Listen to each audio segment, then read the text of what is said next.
আপনারা দেখছেন SB Times news. এই মুহূর্তের গুরুত্বপূর্ণ খবর। ধারাবাহিক বৃষ্টিপাতের ফলে বরাকে বন্যার পরিস্থিতি ধীরে ধীরে খারাপ হতে লাগলো।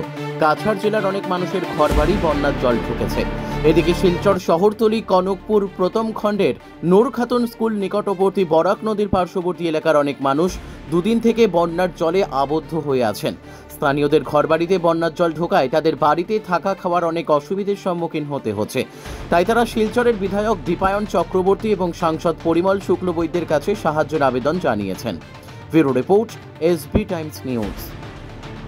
আজকে আমাদের শিলচর তথা কনকপুর গ্রামের পরিস্থিতি অত্যন্ত খারাপ। তাই আমি আমার শিলচরের প্রাক্তন বিধায়ক তথা আমাদের শিলচরের সাংসদ শ্রী পরিমল শুক্লবৈদ্য মহাশয়ের কাছে আমরা দৃষ্টি আকর্ষণ করে বলছি আমাদেরকে কিছু ত্রাণ সামগ্রী দেওয়ার জন্য। আমরা আজকে আমাদের আজকে দুদিন ধরে আমাদের বন্যায় আমাদের ঘর বাড়ি সব কিছু জলে তলিয়ে নিয়ে গেছে। আমরা সরকার থেকে কোনো ধরনের সাহায্য সুবিধা পাইনি। তাই আমি অনুরোধ করছি আমাদেরকে কিছু সাহায্য সুবিধা করার জন্য। তাই আমাদের থাকার এবং খানিদানির অত্যন্ত অসুবিধা হচ্ছে।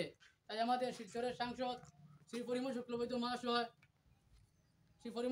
মহাশয়ের কাছে আমি অনুরোধ করছি আমাদের গ্রামে একবার আসার জন্য এবং গ্রামটি পরিদর্শন করার জন্য।